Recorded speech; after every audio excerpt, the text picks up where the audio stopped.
ज्ञानेश्वर माऊली महाराज की जय। गोपाल श्री कृष्ण भगवान की जय। सच्चिदानंद रोहिदास भगवान की जय। सब संतन की जय।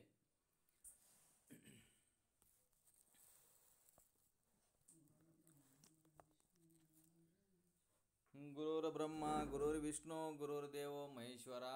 श्री गुरु साक्षात परब्रह्मेन तस्मेन श्री गुरुरे नमः।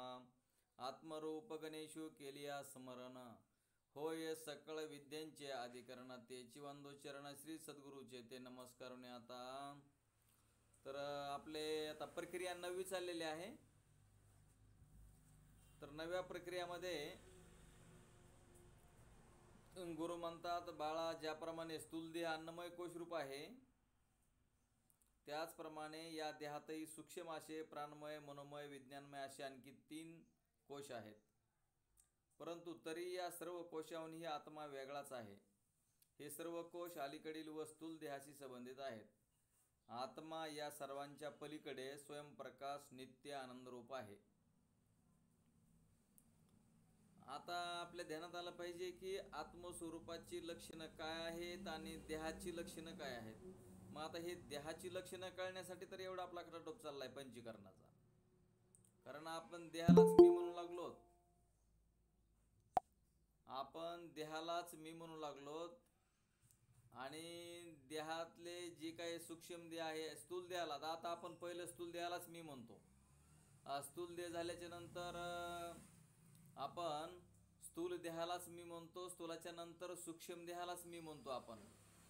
तर आपण स्थूल देह नाहीत हे आपल्याला खात्रीशीर कळलेलं आहे। आता स्थूल देह आपण नाहीत, तसंच आपण सूक्ष्म देह सुद्धा आपण नाहीत। तर हे सर्वांनी ध्यानात घेणं गरजेचं आहे, कारण आपण सर्वांचे साक्षी आहोत। सर्वांचे आपण साक्षी असल्या कारणानं हे आपल्याला कळायला हवं की स्थूल देह आपण नाहीत, सूक्ष्म देह आपण नाहीत।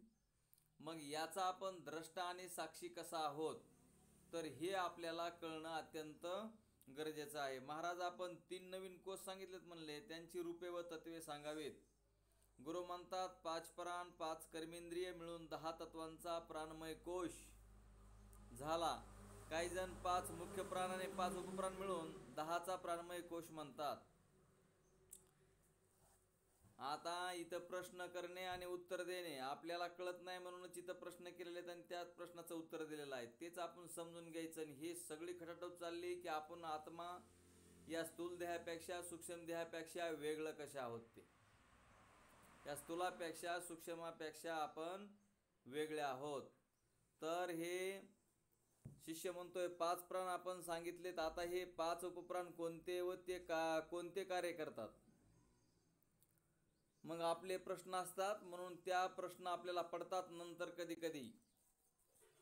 त्याच्यामुळं तसे प्रश्न आपल्याला पडू नयेत, त्यासाठी आपल्याला अभ्यास करणं गरजेचं आहे। आणि आत्मस्वरूप आपण वेगळे आहोत।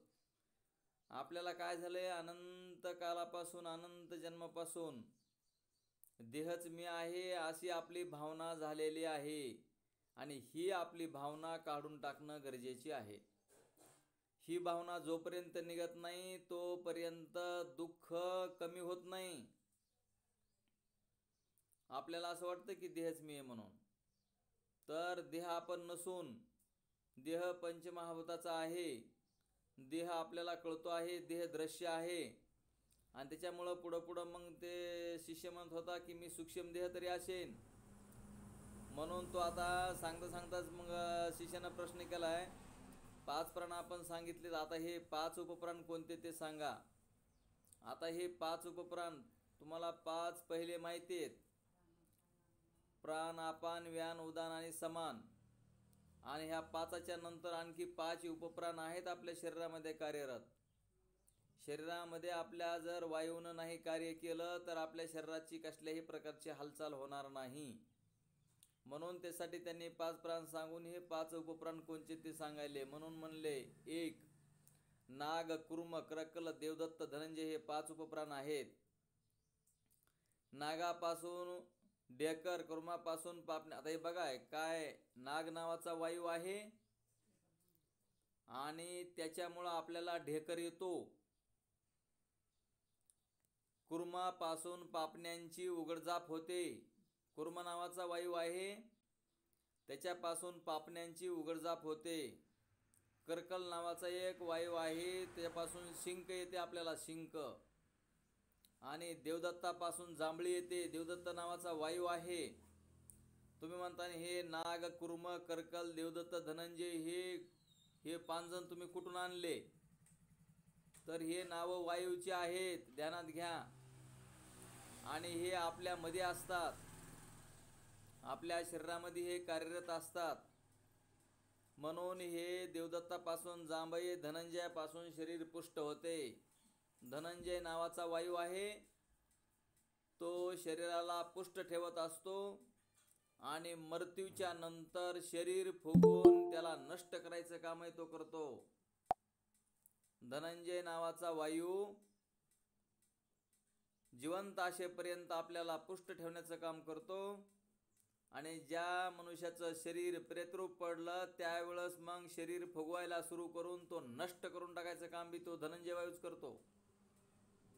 जरी आम्ही एखाद्या मनुष्याची जर माती नाही केली, मेल्याच्या नंतर अग्निडाग नाही दिला किंवा त्याला मातीमध्ये जरी नाही पुरलं, तरी सुद्धा तो धनंजय नावाचा वायू त्याचं शरीर फुगवून ते शरीर नष्ट करायचं काम करतो. आपल्याला असं वाटत असतं की आपणच हे केलंय म्हणून. आपण नाही केलं तरी त्याची माती व्हायची राहत नाही. आपल्याला असं वाटतं की सगळे कर्म आम्हीच करतो म्हणून. हे सर्व ऑटोमॅटिक कर्म घडत आहेत. सर्व कर्म परमात्म्याच्या सत्तेनं घडतात. आता परमात्म्याच्या सत्तेनं घडणारी जी कर्म आहेत त्या कर्माचा बोजा आपण आपल्याकडे घेत असतो. म्हणून पाप पुण्य बनत असतं, ध्यानात ठेवा. म्हणून हे 5, हे 10 वायू. आता 10 वायू म्हणजे पहिले 5 आणि हे 5 उपप्राण, असे 10 वायू. 10 वायू प्राणरूप आहेत म्हणून त्यांना प्राणमय असे म्हटलेले आहे. वायू जर कोणी विचारले किती, तर आपण 5 म्हणतो. 5च्या नंतर हे 5 उपप्राण आहेत. असे मिळून 10 वायू आपल्या शरीरामध्ये कार्यरत असतात. ते आत्म्याभोवती आवरण तयार करत असल्यामुळे त्यांना कोश असे म्हणतात. ते आत्म्याच्या भोवती त्याचं आवरण तयार करतात, तर ते त्याला कोश असे म्हणतात. तलवारीच्या मेणालाही कोश म्हणतात. प्राणमय कोशाच्या आत मनोमय कोश आहे. प्राणमय कोशाच्या आत मनोमय कोश आहे. मनोमय कोशांच्या आत विज्ञानमय कोश आहे. बघा हे कोश कसे आहेत ती. अगोदर प्राणमय कोश, त्याच्यामध्ये मनोमय कोश, मनोमय कोशाच्या नंतर ज्ञानमय कोश, मनोमय कोशाच्या आत विज्ञानमय कोश आहे. हा 5 ज्ञानेंद्रिय आणि बुद्धी अशा 6चा बनलेला आहे. हे सर्व कोश देहातच असून देहाशी जोडलेले आहेत. हे सर्व कोश देहातच असून ते देहाशी जोडलेले आहेत. आत्मा या तिन्ही कोशाहून वेगळा व यांचा द्रष्टा आहे, साक्षी आहे. आत्मा या तिन्ही कोशाहून वेगळा व यांचा द्रष्टा आहे, साक्षी आहे. अशा रीतीने गुरुनी सूक्ष्म देहाच्या कोष्टकातील 9 प्रक्रिया समजाविल्या. आतापर्यंत आपल्या देहामध्ये, या स्थूल देहामध्ये सूक्ष्म देह कसा कार्यरत आहे आणि आपल्याला स्थूल देह जाणता येतो, आपल्याला स्थूल देह कळतो स्पष्टपणे. नंतर आता हा सूक्ष्म देह 5 ज्ञानेंद्रिय, 5 कर्मेंद्रिय, 5 प्राण आणि 5 उपप्राण यांच्यामध्ये यांचं कार्य कसं चालू आहे तर ते आपल्याला त्यांनी सांगितलं. तर ह्या कर्म आपण केले असं म्हणतो. देहाकडून कर्म जरी होत असलं तरी आत्म्याच्या सत्तेशिवाय होत नाही. पण आत्मा काही करत नाही, हेही ध्यानात ठेवा.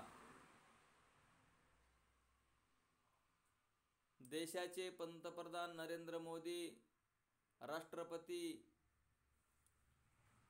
कोण भारत देश चालवतो असं जर विचारलं तर राष्ट्रपती आणि पंतप्रधान असं त्यांचं मिळून जे संघटना आहे ते चालवतं असं आपण म्हणतो.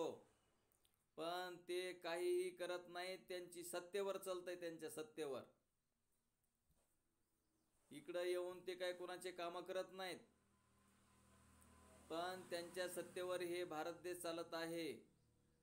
तसं आपल्यामध्ये आत्मसत्ता आहे आणि त्या आत्मसत्तेनं हे देह कार्यरत आहे. ध्यानात ठेवा, हा आत्म्याच्या सत्तेनं चाललेली कार्य, आत्म्याच्या सत्तेनं होत असलेलं कार्य देहाकडून करून घेतलं जातं आणि ते आपण आपल्याकडे घेत असतो. म्हणून ध्यानात ठेवायचं की आपण या आत्मा हा तिन्ही कोशाहून, प्राणमय, मनोमय, विज्ञानमय या तिन्ही कोशाहून वेगळा असून द्रष्टा आहे, साक्षी आहे. आपण कधी बी वेगळेच आहे त्या देहापेक्षा. तर अशा रीतीने गुरुने सूक्ष्म देहाच्या कोष्टकातील 9 प्रक्रिया समजावल्या. म्हणून याचे आपण कसे आहोत, तर आपण सच्चिदानंद आत्मा, ब्रह्मरूप, आनंदमय स्थितीमधले आपण आहोत. आपल्याला कसल्याही प्रकारचं मूळचीच आपण मुक्त आहोत, पण आपल्याला बांधून घेतलेलं आहे, आपणच बद्ध करून ठेवलेलं आहे. मी आणि माझे या शब्दाने आपण आपल्याला बांधून टाकलेलं आहे. सूक्ष्म देहाच्या कोष्टकाचे निरूपण संपल्यानंतर 13व्या चौपायात गुरुंनी सूक्ष्म देहाच्या स्वप्नावस्थातील दुसऱ्या 8 तत्वांचे निरूपण केले. गुरुंनी तुम्हाला सूक्ष्म देह समजून सांगितल्याच्या नंतर म्हणले स्वप्नावस्थादी 8 तत्वांचे निरूपण केलेले आहे. त्याच्यामध्ये हे 8 तत्व कोणचे ते म्हणतात बघा. स्वप्न अवस्था, कंठस्थान, मध्यमावाच्या प्रवृत्ती भोगजान, ज्ञान शक्ती सत्वगुणमान, उकार मात्रा तेजस अभिमान. तर हे 8 तत्व स्वप्नावस्था, मध्यमवाणी, प्रवृत्ती भोग, ज्ञानशक्ती, सत्वगुण, हिता नावाची नाडी, उकार मात्रा आणि तेजस अभिमान, हे 8 आहेत. 8 ह्या सूक्ष्म देहाच्या स्वप्नावस्थेची 8 अवस्था आहेत. ह्या 8 स्वप्नावस्था 1, मध्यमवाणी 2, प्रवृत्ती भोग 3, ज्ञानशक्ती 4, सत्वगुण 5, सीता नावाची नाडी 6, उकार मात्रा आणि तेजस अभिमान, अशी ही 8 स्वप्नावस्थेची आहेत. ती सर्व सूक्ष्म देहाची आहेत. आपल्या शरीरामध्ये सूक्ष्म रूपानं कार्य चालू असतं. शिष्य म्हणतो, महाराज पण ही स्वप्नावस्था म्हणजे काय आणि ती कशी निर्माण होते ती मला समजून सांगा. गुरु म्हणतात, जागृत अवस्थेमध्ये आपण अनेक व्यवहार करतो, पाहतो, ऐकतो आणि बोलतो. होतेत का नाही आपले सगळे व्यवहारामध्ये आपले पाहणे, ऐकणे, बोलणे वगैरे आपलं चालू असतं. याचे सूक्ष्म संस्कार अंतःकरणात चिकटतात व निद्रस्थ अवस्थेत हे संस्कार उद्दीपित होतात.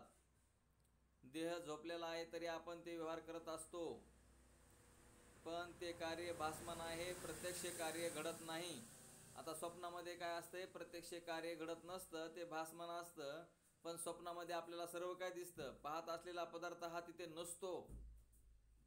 स्वप्न पडल्यानंतर स्वप्नामध्ये येत असतं ज्याची आठवण केली ते. बरोबर आहे का ज्ञानेश्वर? स्वप्न पडलं का?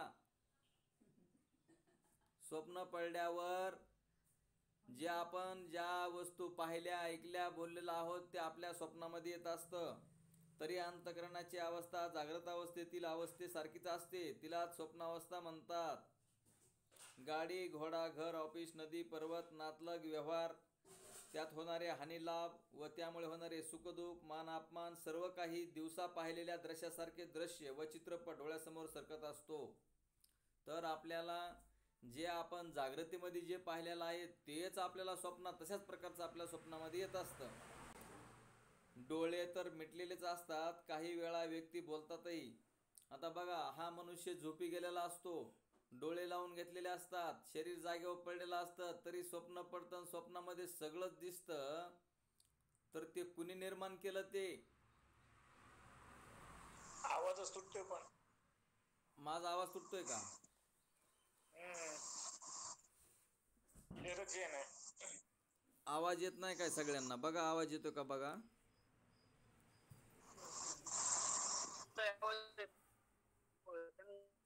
आवाज तुटतोय का? पण माग पुढे झालं की कमी जास्त होते.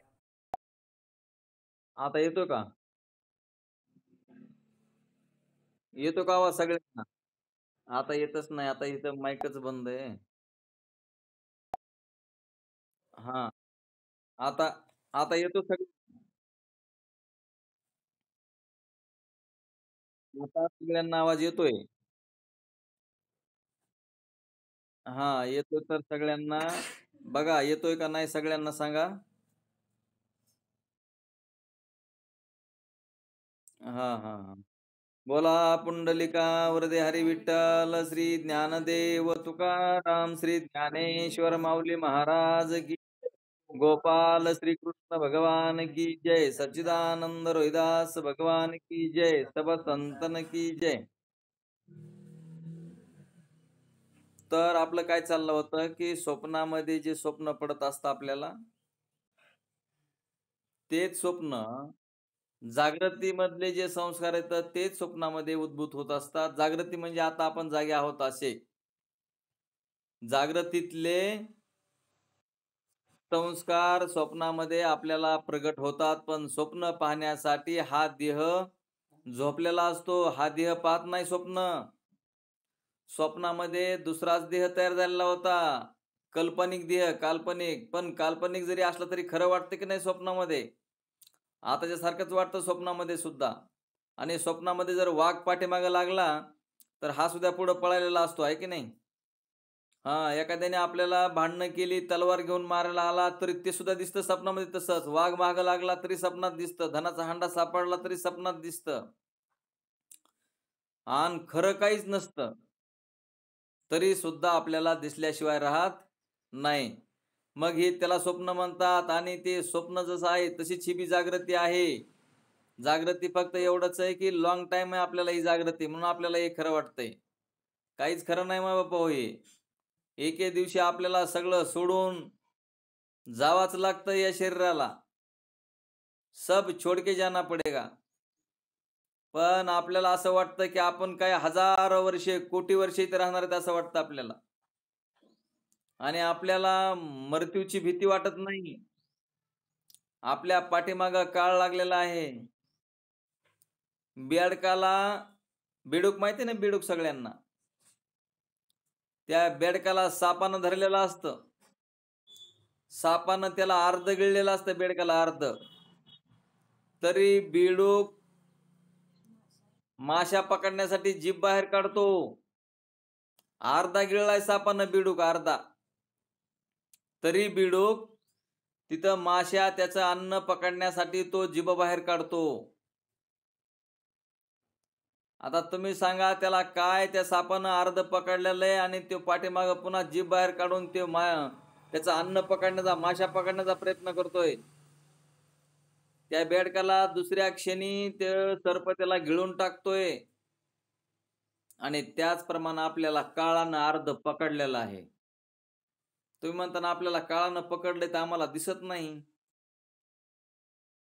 आतापर्यंत आपलं जेवढं जेवढं वय झालेलं आहे तेवढं तेवढं वय काळानं गिळून टाकलेलं आहे.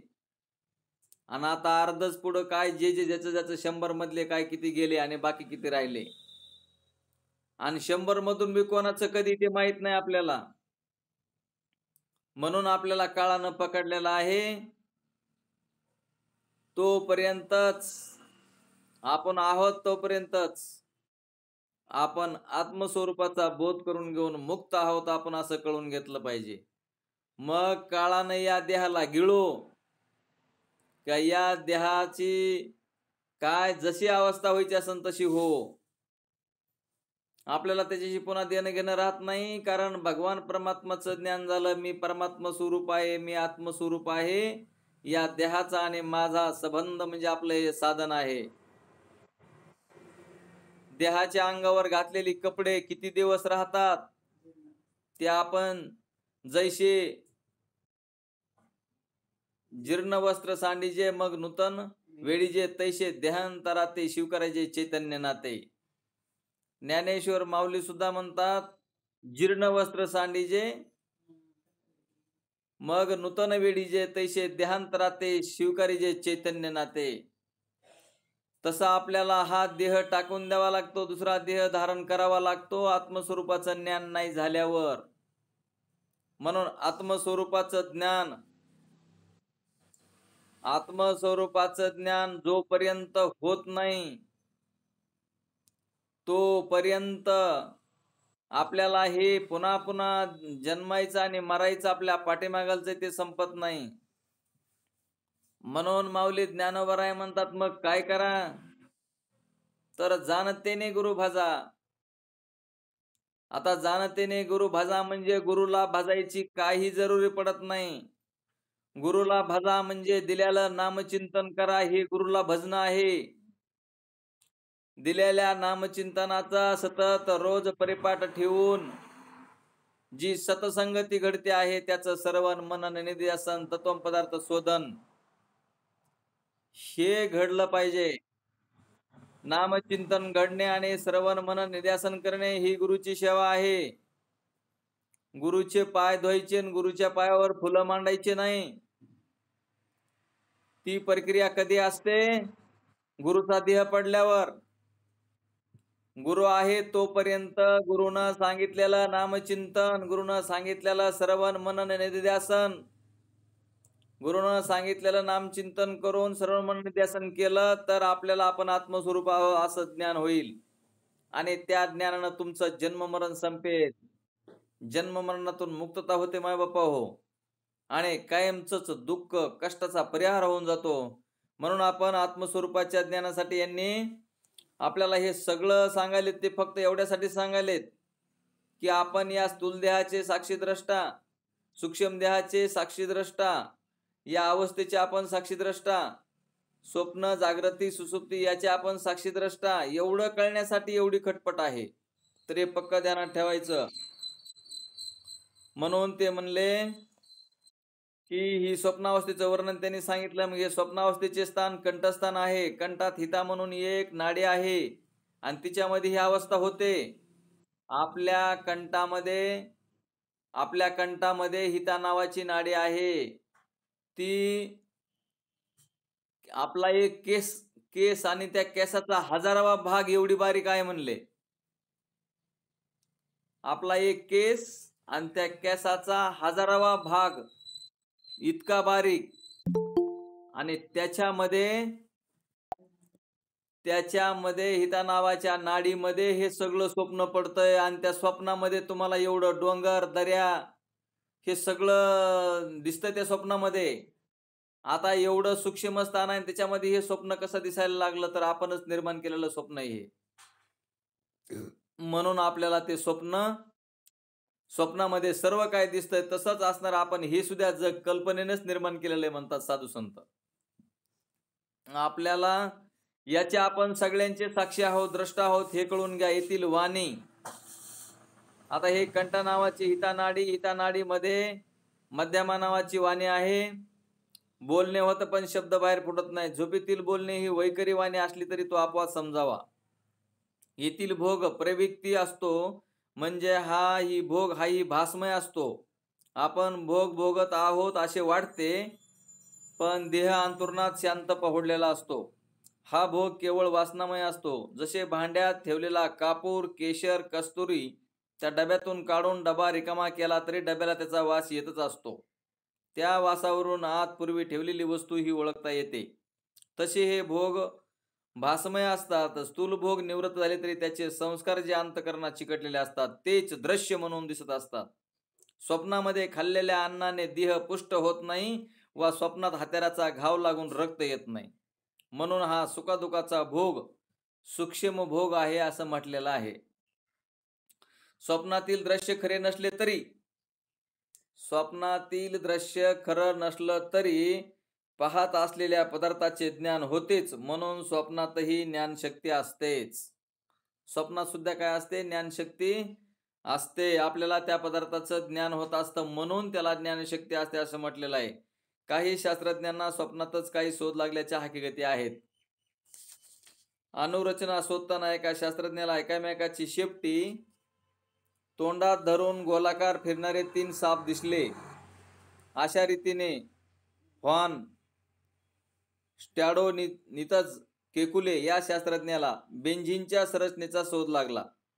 तर दुसऱ्याला प्रयोग संख्या दिसली. ते स्वप्नात दिसलं म्हणून सांगायलेत. तितके प्रयोग झाल्यावर शोध लागला. परगावी घडलेली घटनाही स्वप्नात दिसल्याचे दाखले अनेक आहेत. समर्थ रामदास आणि संत तुकारामांनाही स्वप्नातच गुरुदीक्षा मिळाली. याचा अर्थ स्वप्नातही ज्ञानशक्ती असते. स्वप्नामध्ये ज्ञान होते पण कार्य दिसून येत नाही, परिणाम दिसून येत नाही, म्हणून स्वप्नात सत्वगुण असतो. स्वप्नामध्ये सत्वगुण असतो आणि तसंच आपल्याला जागृतीमध्येही सत्वगुण असतो आणि त्या सत्वगुणामध्ये राहून आपण आत्मस्वरूपाचं ज्ञान करून घ्यायचं आहे. शिष्य म्हणतो परंतु शास्त्रात जागृती सत्वगुण, शास्त्रामध्ये जागृती सत्वगुणाने स्वप्नात रजोगुण असतो असे म्हटलेले आहे आणि आपण तर उलट सांगत आहात, हे कसे? असा प्रश्न केलाय त्यांनी.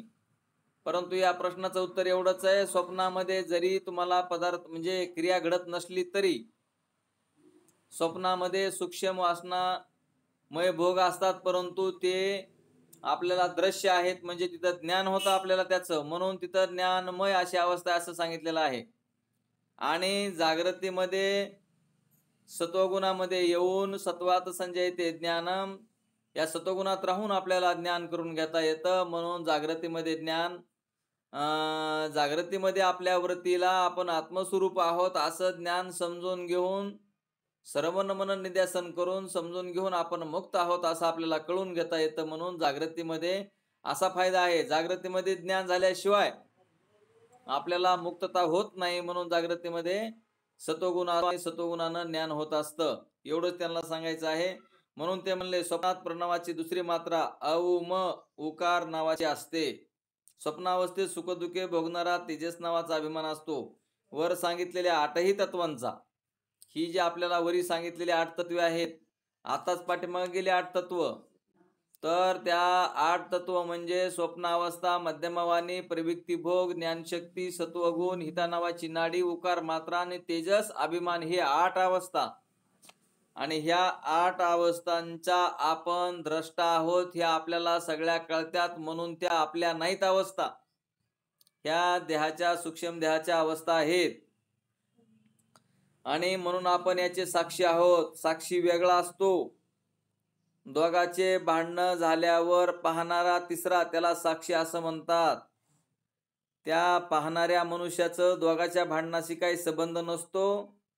पाहणारा म्हणतो माझ्या देखत भांडणं झाली, एवढंच त्याला माहिती असतं, पण त्याच्याशी काही संबंध नसतो. तसं आपण साक्षी आहोत. देहामध्ये स्थूल देहाच्या कडून घडणारी कर्मे सूक्ष्म देहामुळे घडतात आणि अशी जी कर्म घडतात त्या कर्माचे आपण साक्षी आहोत. आपण आत्मस्वरूप आहोत, आपण द्रष्टा आहोत, आपण कुटस्थ आहोत. म्हणून पूर्वी सांगितलेल्या अंतःकरणादी 25 तत्वे आणि आता सांगितलेले स्वप्नावस्थेचे 8 मिळून 33 तत्वे ही सर्व सूक्ष्म देहाचे आहेत. सूक्ष्म देहाचे 5चे 25 आणि पुन्हा ह्या 8 अवस्था आता सांगितलेल्या, हे असे मिळून 33 झाले. स्थूल देहाचे 33, सूक्ष्म देहाचे 33, 66 झाले. आतापर्यंत 66 तत्वे झालेले आहेत. ते तुमच्या लक्षात येईल की आत्मा हा सर्व तत्वांच्या पलीकडे आहे. याच्यामुळे हे सगळे जरी तत्व असले, हा देह जरी असला, 36 तत्व जरी असले, 72 जरी असले, 84 जरी असले, 82, तरी या सगळ्यांचे आपण साक्षी द्रष्टा आहोत हे कळण्यासाठी आपल्याला सांगता येते. ही सर्व तत्वे सूक्ष्म देहाची असली तरीही आत्म्याहून स्थूल आणि जडच आहेत. आत्मा सर्वस्वी वेगळाच आहे. आता वेगळा आत्मा कसा आहे म्हणून त्यांनी एक दृष्टांत दिलेला आहे. घट द्रष्टा जो घट नाही, प्रगटही न्यारो देख, त्यों देह द्रष्टा तो आत्मा, न्यारो भिन्न भिन्न विशेष. बघा त्याने काय सांगितलं आपल्याला, मडके व मडके पाहणारा हे एक नाहीत. ज्यानं गाडगं पाहिलं तो गाडगं पाहणारा आणि ते गाडगं एक नाही. इथं फक्त विचार, सूक्ष्म विचार पाहिजे, इथं विवेक पाहिजे. दिसणारं गाडगं आणि आपण एक नाहीत हे आपल्याला कळत आहे की नाही. अगदी तसाच देह व या देहाला पाहणारा आत्मा ही एक नाहीत. ध्यानात येत आहे का? गाडगं आणि आपण एक नाहीत. आपण गाडगं पाहतोय तर गाडगं हे दृश्य आहे, आपण पाहणारा द्रष्टा आहोत. गाडगं आणि पाहणारा द्रष्टा एक नसतो. त्याचप्रमाणे हा देह आपल्याला दिसतोय द्रष्टा रूपानं, आपल्याला कळतोय हा देह, म्हणून आपण देहाचे साक्षी, आत्मा, द्रष्टा, कुटस्थ आपण आहोत. तर स्थूल सूक्ष्म दोन्ही देह मडक्यासारखे आहेत. हा दिसणारा स्थूल देह, याच्यामध्ये असणारा सूक्ष्म देह, हे जसं आपल्याला मडकं दिसतंय त्याप्रमाणे आपल्याला स्थूल देह दिसतो आणि सूक्ष्म देह जाणता येतो अनुमानानं. म्हणजे आपल्याला कळतो तशी ही मडक्यासारखी ही वेगळीच आहेत. म्हणून साधू संत आम्हाला सांगतात, मरण माझे मरून गेले, मजला केले अमर. याच देई याच डोळान भोगू मुक्तीचा सोहळा. मरणाचा सोहळा आपण आपलाच पाहायचा जिवंतपणे. तुम्ही म्हणता कसा पाहावा त्यो? आपल्याला माहिती आपण पाहत असतो ते, आपण ते मेलेल्या मनुष्याला आपण कसं नेतो, काय करतो, तशाच पद्धतीचं ह्या देहाचं होणार आहे ना आपल्या, आहे की नाही? मग असणारा असाच हा देहाचा माझा काही संबंध नाही. हा देह जे दिलेला आहे परमात्म्यानं तो साधन आहे. साधन हे संपतच असतं साध्य प्राप्त करून घेतल्यावर. नाहीतरी तुम्ही मोटरसायकल असो, कार असो, ते साधन आहे. साधन तुम्ही त्या साधनावर बसून बाहेर जाता, इकडं तिकडं फिरून येता आणि फिरून आल्याच्या नंतर ते साधन दारामध्ये सोडता, ते घरामध्ये आणत नाहीत. तसं ध्यानात ठेवा, आपलं घर आहे आत्मस्वरूप आणि हा देह आहे. मग आपल्याला आत्मस्वरूपानं सर्वत्र व्यापक आत्मस्वरूप असलेलं जे देव आहे, परमात्मा आहे, ते स्वरूपच आपण आहोत असं कळून घेतल्याच्या नंतर देहाला दारातच ठेवायचंय. देह पुन्हा घरात नाही, आत्मस्वरूपाच्या घरामध्ये. म्हणून जिवंतपणे आपल्याला ह्या देहाचं कशी विल्हेवाट लावायची ते आपल्याला कळलं पाहिजे. आणि जर आपल्याला माहिती असेल की हा देह पंचमहाभूताचा आहे, कर्मी कीटकांचा सांधा आहे, या देहाच्या अवस्थेचं वर्णन साधू संतांनी भरपूर प्रमाणात केलेलं आहे. आपण जर त्याचं वर्णन करत बसलो तर आपला पाठ लांब राहिला, आहे की नाही? म्हणून स्थूल आणि सूक्ष्म दोन्ही देह मडक्यासारखे आहेत, पण पाहणाऱ्या व्यक्तीसारखा आत्मा त्याच्याहून भिन्न आहे. म्हणजे आपण मडक्यापेक्षा, घटापेक्षा, जगापेक्षा, दृश्यापेक्षा, स्थूल देहापेक्षा, सूक्ष्म देहापेक्षा आपण वेगळे आहोत हे विसरायला कधीच नको. म्हणून पहिला स्थूल देह, दुसरा सूक्ष्म देह, या दोन्ही देहाच्या आधाराने असणारा आपण त्याच्याहून सूक्ष्म असा तिसरा देह. आता आपले दोन देह झाले, स्थूल देह, सूक्ष्म देह. स्थूल देहाचे, सूक्ष्म देहाचे आपण साक्षी, द्रष्टा, आत्मा, कुटस्थ असे आहो, आपल्याला कळलेलं आहे. आता तिसरा कारण देह. आता हे आपल्याला 4 देह आहेत.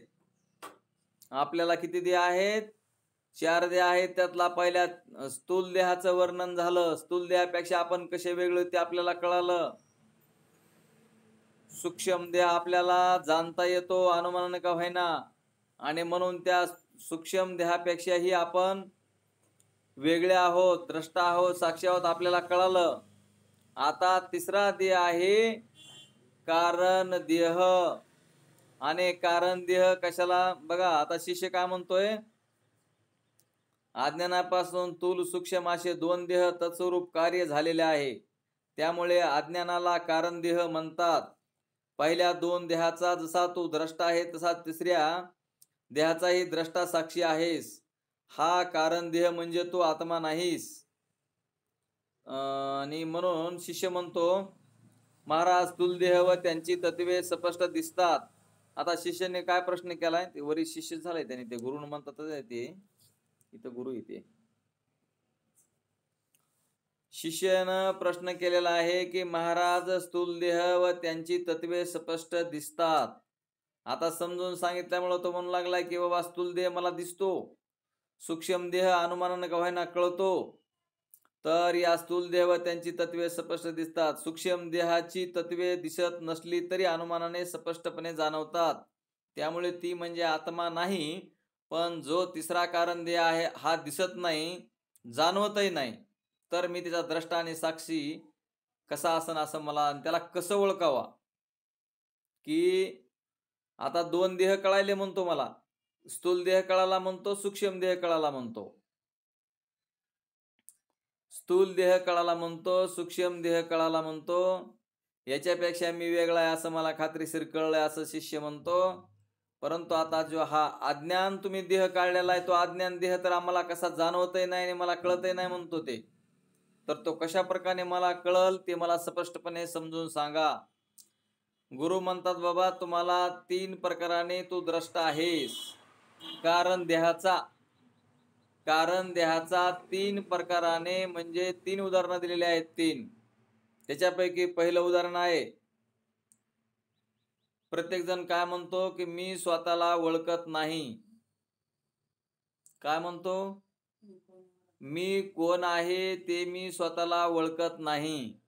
आणि जर ओळखत असलो तर आपण म्हणतो मी हाय, म्हणजे नाव वगैरे सांगतो, स्थूल देहाचं वगैरे नाव सांगून म्हणतो मी असं असं आहे. पण ते आपण नाहीत. आपल्याला कळालेलं आहे की स्थूल देह सूक्ष्म देह आपण नाहीत. मग तिसऱ्यांदा तो म्हणतो की मी स्वतःला ओळखत नाही, मी कोण आहे ते मला कळत नाही. हा कारण देह आहे की मी स्वतःला ओळखत नाही, मी स्वतः कोण आहे ते कळत नाही असे म्हणतोस. आणि हेच अज्ञान देह आहे बघा. म्हणजे कारण देह कशाला म्हणायचं? मी कोण आहे, मी स्वतःला ओळखत नाही असं जे म्हणणं आहे, तर हेच आहे कारण देह एक प्रकारानं.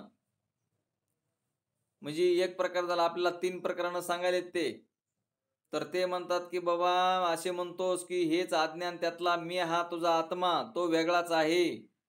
आता इथं मी स्वतःला ओळखत नाही म्हणतो आणि मी हा शब्द आहे तर तोच आत्मा आहे म्हणले. कशामुळं? तर स्वतःला ओळखत नाही असं म्हणतो. आता स्वतःच आत्मरूप आहे पण त्याला त्या आत्म्याचं स्वरूप माहित नाही, म्हणून स्वतःला ओळखत नाही असं म्हणतो. तो वेगळाच आहे, मी जाणत नाही असे म्हणणे म्हणजे तुला आणखी या सर्वाहून कोणीतरी आहे व तो मी आहे असे ज्ञान आहे. आता मला कळत नाही असं म्हणण्याचं ज्ञान आहे की नाही आपल्याकडं? आणि मला कळत नाही असं जे म्हणतो, ज्याला स्वतःलाच कळत आहे, आता कळत असल्याशिवाय म्हणतो का मला कळत नाही म्हणून? पण मी स्वतः कोण आहे हे कळत नाही असं जे म्हणतोय ते हाच कारण देह आहे. तर तो तुझा मीच ज्ञानरूप आहे. तो मी म्हणजे आत्मा ज्ञानरूप असल्याशिवाय कोणी असे म्हणणार नाही. आता ते म्हणले मातीचा घट स्वतःला ते कधी म्हणतो का मी जाणू शकत नाही? घट काही बोलत नाही आणि घट काही मला ओळखत नाही असं म्हणत नाही. पण आपण म्हणतो मी स्वतःला ओळखत नाही, मला मी आत्मा कसा असन, मी ब्रह्म कसा असन हे मला कळत नाही, मी कोण आहे स्वतः तेच मला कळत नाही. आणि असं म्हणणं हाच अज्ञान देह आहे, कारण देह आहे. याला कारण देह असं म्हणतात. कारण तो स्थूल आहे, जड आहे, ज्ञानहीन आहे. कोण? घट. त्या घटाला काही बोलून दाखवता येत नाही, पण आपण बोलून दाखवतो. मला हे कळतं, मला ते कळत नाही, असं होतं तसं होतं, सगळं कळतं आपल्याला. मग साधू संत म्हणले बाबा तुम्ही स्वतः कोण आहे ते अगोदर ओळखून घ्या. परंतु जेव्हा तुम्ही म्हणतात ना की मलाच जाणत नाही, तेव्हा तू या सर्व देहातून कोणीतरी आणखी वेगळा निराळा आहेस व ते तू जाणतोस. हे जाणणारा तू आत्मा आहेस. न जाणणे हे अज्ञान दृश्य आहे व त्याचा द्रष्टा तू आत्मा आहेस. म्हणजे मला काय कळत नाही असं म्हणणारा कोणीतरी वेगळा राहतो की नाही शिल्लक? तसंच मृत्यूच्या वेळेस सुद्धा मनुष्य म्हणतो की आता मी मरतोय. म्हणजे साधन खराब व्हायला लागलं, साधनाला दुःख झालं, शरीराला दुःख झालं, अंतकरणाला दुःख झालं की म्हणतो आता मी आता मरतोय. तर मरतोय म्हणणारा उरत असतो आणि दृश्य हे जात असतं, म्हणून आपण दृश्य नाहीत. मरतोय म्हणणारा मरण पाहत पाहतच तो बाजूला जातोय. मी मरतोय म्हणणारा सूक्ष्म देह घेऊन, सूक्ष्म देहाचा गट्टू घेऊन, वासनारूपी देह घेऊन तो बाजूला निघतोय आणि देह फक्त पडलेला असतो. म्हणून आताच ओळख करून घ्यायची ह्या देहाची की देह आज ना उद्या कधीतरी पडणारच आहे, किंवा त्याचं आयुष्य आहे तोपर्यंत राहणारच आहे आणि ते आयुष्य संपल्यावर जाणारच आहे. हे आपल्याला आज कळायला हवं आज. आणि हे जर आपल्याला दृढ अपरोक्ष ज्ञान झालं तर तुम्ही मुक्त आहात. तुम्हाला जन्म मरण नाही असं गुरु सांगतात. आम्हाला सगळं सांगतात की बाबा जन्म मरण नाही आपल्याला. म्हणून हा एक प्रकरण झाला. की अज्ञान दृश्य आहेच, द्रष्टा तो आत्मा आहेस. म्हणजे अज्ञान आपल्याला कळतं की मला कळत नाही असं म्हणणं हे आपल्याला कळतं, म्हणून म्हणलेचा द्रष्टा तो आत्मा आहेस. तर म्हणले दुसरा प्रकार असा की मी अज्ञानी आहे असे जो म्हणतोस त्यावरून सिद्ध होते की दृश्यरूप अज्ञान आहे. आता बघा दुसरा पॉइंट काय सांगितलाय ती, मी अज्ञानी आहे असे जो म्हणतोस ना त्यावरून सिद्ध होते की दृश्यरूप आत्मा आहे. अज्ञान आपल्याला कळायले की नाही, की मी स्वतःला ओळखत नाही असं म्हणतो ना आपण, म्हणून ते दृश्य आहे आणि आपण त्याला जाणणारे त्याच्यापेक्षा वेगळे आहोत. ते अगोदरच तू जाणतोस व त्यानंतर त्याचाच आपल्या ठिकाणी अध्यारोप करून मी अज्ञानी आहे असे म्हणतोस. यावरून अज्ञानास जाणणारा तो ज्ञानरूप कोणीतरी वेगळा आत्मा आहेस असा तू वेगळा कोणीतरी नसशील तर मी अज्ञानी आहे असे तुझे म्हणणे संभवणारच नाही. जर तुम्हाला आत्मस्वरूपाचं ज्ञान असतं तर तुम्ही असं म्हणलाच नसतात की मी कोणीतरी वेगळा आहे म्हणून. जसा स्थूल देह जाड बारीक काळा गोरा असतो ते त्याचे धर्म आहेत. आता देहाचे धर्म काय सांगितले, जसा स्थूल देह जाड बारीक काळा गोरा असतो त्यांचे धर्म आहेत, ते तुझे आत्म्याचे गुण नाहीत. तरी बोलताना मी बारीक आहे, मी काळा आहे, मी गोरा आहे असे म्हणतातच. त्याचप्रमाणे अज्ञानाचे दृश्य स्वरूप तू जाणतोस तर तरीही मी अज्ञानी असे म्हणतोस हा आपल्या ठिकाणी अध्यारोप करतोस. यासाठी विचारपूर्वक अनुभव घेता अज्ञानापेक्षा मी आत्मा वेगळा आहे, ज्ञानरूप आहे व अज्ञानापासून वेगळा आहे हे तुला पटेल. तू वेगळा नसशील तर मी अज्ञानी आहे हे तुझे म्हणणे सिद्ध होणार नाही. जड वस्तू कधीच म्हणत नाही मी अज्ञानी आहे म्हणून. आणि ज्या अर्थी हा मनुष्य म्हणतो की मी अज्ञानी आहे याच्यावरून सिद्ध होतं की हा कारणदेह आहे म्हणून आणि त्याच्यापेक्षा हा वेगळा आहे आणि तेच आत्मस्वरूपाला कळतंय. पण आत्म्याच्या म्हणजे अंतकरणाच्या वृत्तीच्या द्वारे कळतं आत्म्याला आणि त्याला कळण्यासाठी त्यानं हे सगळं निर्माण केलंय. हे सगळं प्रकार बाबा सांगायचे की हे सगळं खेळ आहे बाबा, ईश्वराचा खेळ आहे हे सगळा. आणि ईश्वराचा खेळ एकदा ओळखीला आणि मग आपण स्वतः कोण ते ओळखीलं की मग झालं आपलं कामच. तर तिसरा म्हणले अज्ञानाचं कार्य दोन प्रकारचं असतं. तिसरा प्रकारानं कसं ओळखायचं, असदावरण आणि आभानावरण. असदरूप आणि आभानरूप अशी दोन आवरण आहेत म्हणतात. तर असदावरण म्हणजे आत्मा नाहीच. आता बरेचसे लोक आपल्याला भेटतील ते तुम्हाला सुद्धा म्हणतील की आत्मा नाहीच आणि आत्मा पाहण्यात येत नाही. असदावरण म्हणजे आत्मा नाहीच आणि आभानावरण म्हणजे आत्मा पाहण्यात येत नाही किंवा भासत नाही असं जे म्हणणं आहे ते दोन प्रकार आहेत, आभानावरण आणि असदावरण. तर हे आभानावरण आणि असदावरण असे म्हणणे, याचे नाव आभानावरण आणि आत्मा नाही भासत नाही हे कोणी जाणले, हे जाणणारा तो आत्मा आहेस. आता कोणी म्हणतो की नाही आत्मा नाहीच आणि आत्मा पाहण्यात येत नाही असं म्हणणारा कोणीतरी उरायला की नाही. ह्या एखादी वस्तू घ्या, कुठली बी बाहेरली दृश्य वस्तू, ती वस्तू बोलते का तुम्हाला? तुमचं घर बोलतं का, टेबल बोलतो का, खुर्ची बोलते का, घट बोलतो का, माठ बोलतो का? कोणीच बोलत नाही. हे सगळे दृश्य पदार्थ आहेत. त्याप्रमाणेच आत्मा नाहीच म्हणणारा सुद्धा बोलतोय. मग हा बोलणारा उरला कोण? आणि आत्मा पाहण्यात येत नाही भासत नाही म्हणतो. तर आत्मा नाहीच म्हणणं आणि आत्मा पाहण्यात येत नाही म्हणणारा उरतो आणि तेच आत्मस्वरूप आहे. हे ध्यानात घ्या, तेच आत्मस्वरूप आहे.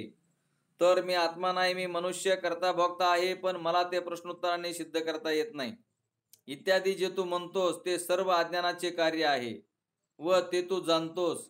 यासाठी तिसरा कारण दे, जे अज्ञान त्याहून निराळा असा तो विलक्षण ज्ञानरूप असा आत्मा आहेस. तो अज्ञानरूप कारण देह म्हणजे तू नाहीस. तर शिष्य म्हणतो अज्ञानरूप कारण देह मी नाही, याला काही प्रमाण आहे का? गुरु म्हणतात वरील 3 प्रकारे मी सांगितले हेच प्रमाण, हा विद्वानांचा अनुभव मी तुला सांगितलेला आहे. आता हे 3 प्रकारानं सांगितलं तुम्हाला की कसे आपण आत्मस्वरूप आहोत. ती अज्ञान आपल्याला कसं नाही, अज्ञानच आपल्याला कळत आहे. आत्मा नाही म्हणणारा असू द्या, आत्मा नाहीच म्हणणारा असू द्या, आत्मा दिसत नाही म्हणणारा असू द्या, मला काही कळत नाही म्हणणारा असू द्या, आणि तोच आत्मा आहे ज्याला कळतं तो. अहो ज्याला कळतंय म्हणूनच तर म्हणतो मला हे कळत नाही म्हणून. मग ज्याला मला कळत नाही असं म्हणणारा हाच आत्मा आहे. आणि यांनी फक्त आपल्या वृत्तीला ज्ञान करून घ्यायचं की अशा अशा पद्धतीने आपण आत्मस्वरूप आहोत. म्हणून गुरु म्हणतात वरील 3 प्रकारे मी सांगितले हेच प्रमाण, विद्वानांचा अनुभव मी तुला सांगितला. आत्मा सूर्यासारखाच स्वयंप्रकाश असून अज्ञानाहून भिन्न आहे अशी श्रुती सांगते. आत्मा हा सूर्यासारखाच स्वयंप्रकाश असून अज्ञानाहून भिन्न आहे अशी श्रुती सांगते. तेव्हा कारण देहाहून आपण निराळे आहोत असा निश्चय करावा. बोला पुंडलिका वरदे हरी विठ्ठल श्री ज्ञानदेव तुकाराम श्री ज्ञानेश्वर माऊली महाराज की जय. गोपाल श्री कृष्ण भगवान की जय. सच्चिदानंद रोहिदास भगवान की जय. सब संतन की जय. आता विश्वात्मके देवे इल्ले वाक्यज्ञ तोसावे तो निमग द्यावे पसायदाही ते कळांचे व्यंकटी सांडो त्यांना सत्कर्मी रती वाढो गोता परस्परे पडो मैत्रिकांचे दुरितांचे तुम्ही जावो विश्व स्वधर्म सूर्य पाहो जो जेवातील हो आणि जात वच्चत सकल मंडळी ईश्वर मांड्याळी अनावरत मंडळे भेटो त्या होता त्याला कल्पतरूचे आडव चेतना चिंतामणीचे गाव बोलते ज्या पियुषांचे ज्या अलंचन मातंचे तापहीन ते सर्वाये सदा सज्जन कुंभहोना सर्व सुखी कुंभ लोकी बजिवादे प्रति आत्मनिर्भर ग्रंथोपजीवे विशेष लोकी द्रष्टा द्रष्ट विजय हुआ विजी एक मने श्री कृष्ण हा वैददान बसावो येणे वरे ज्ञान देवो येणे वरे ज्ञान देवो सुखी आला येणे वरे ज्ञान देवो सुखी आला. शांती शांती शांती.